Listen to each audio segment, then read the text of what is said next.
All right, Gator. I finally finished Bye Bye Barry last night.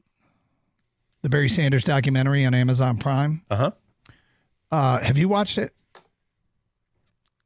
No. Okay. Kang, have you watched Bye Bye Barry? Yeah, I watched it the first day it came out. I will tell you, it is an exceptionally well done documentary. I've had a couple of Amazon Prime documentaries I've watched where I was like,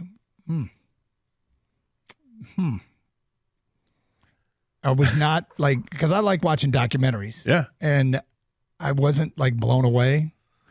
This one was, to me, by far and away their best work. They have, I don't know if I should say everything because somebody would call up and tell me something I forgot, but here's what they have. They've gone out and they've got like Stoney talking about it in 1994. You know, they've got Jamie Samuelson talking about Barry Sanders early in his career. I guess it wasn't Stoney in 94. It was when he retired. But the point is they went into archives and found stuff. They've got play-by-play from his entire career. With Mark Champion. And mix in Dick Stockton and, you know. So they collaborated with the NFL to be able to get some of this stuff and the Detroit Lions. They really did a hell of a job. Well, and Barry talking, Barry's, the level, how uncomfortable he was in front of the camera.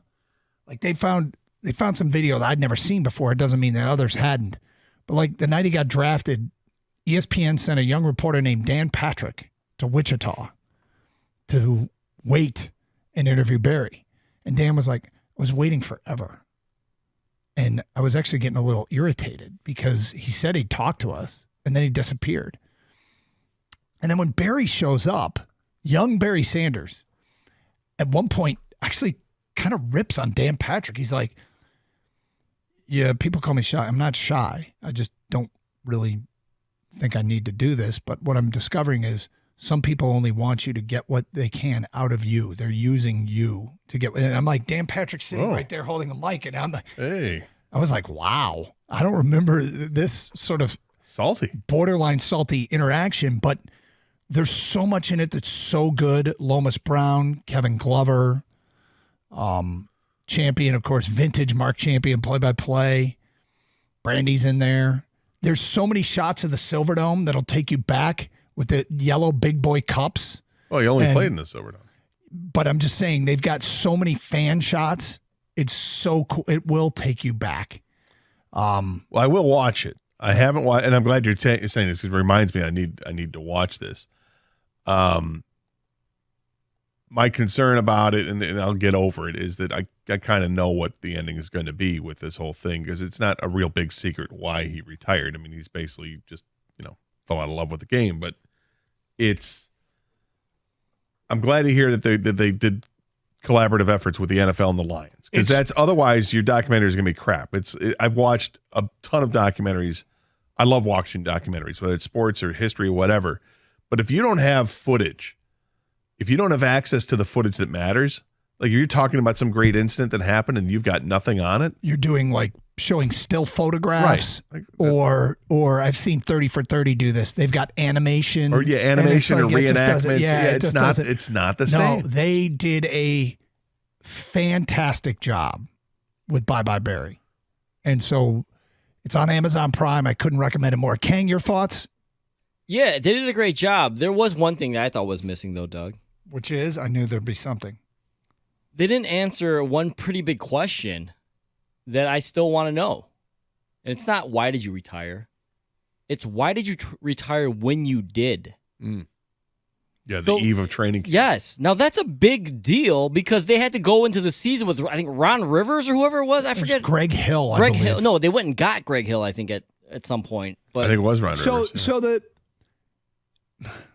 So basically, the very specific about waiting the entire offseason. I think he sort of answered that, but we'll let people watch it for themselves. I don't want to, spoil it. I don't want to ruin it, but yeah. But there was a lot of stuff with Barry's sons at the end too, which was really cool. And that was cool. I forgot that he had went to London. I was really young when this whole thing happened. The Oklahoma State footage, the high school footage. I mean, they dug into archives and they got rights to stuff, and so I give them a ton of credit. I think, Gator, you will love it because it will totally take you back.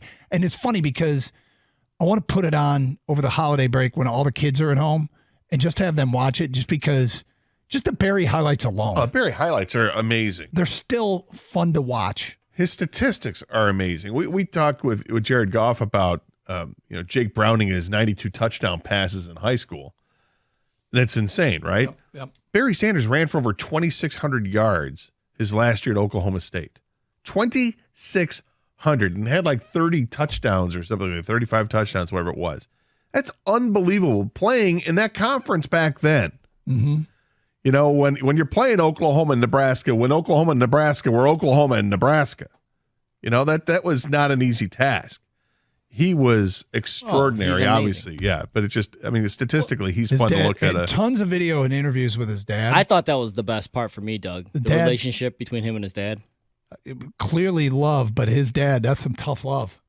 It's just, it was they obviously loved each other, but it was a different type of relationship. And I got to tell you, I think, Doug, you love this documentary so much because Barry Sanders is the type of player that you love. Mm-hmm. Not only did he not care about awards and records, obviously, he didn't want them. Like he was almost like, I'm only getting yards because I have to. It's my job, but otherwise I wouldn't want anyone to know how much I rushed for. Like he seriously did not want awards. He didn't want the spotlight on him. He just wanted to do his job and go home. You know, that first season, from moment one that he gets into the end zone, he just hands the football over. There's no dance or anything like that. And then you get towards the end of that season, and he's got a chance to win the rushing championship, the rushing title, take it over from Christian Okoye, and he's like, yeah, it's okay. I don't need to. Like, what? He did that in high school, too. Didn't know he did it in high school. He did the same thing in high school. Amazing.